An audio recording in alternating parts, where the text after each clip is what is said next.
got this beauty in. I always tell people we don't buy a lot of wrecks, but when we do, it's always local. We never buy them out of state or at auction.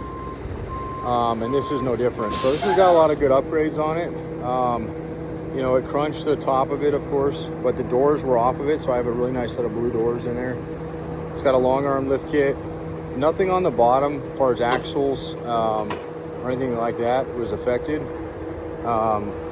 We always measure just to make sure, but the seat gussets, everything looks really good on those, and surprisingly still drives. So, and it's got a nice upgraded G2 axle in the rear. We haven't checked the gear ratio. I can ask the customer. Motor runs, drives. You'll have a Indy 3550 in it, and got a nice swing out tire carrier. Surprisingly, I don't think it dented the tailgate at all, which is kind of funny.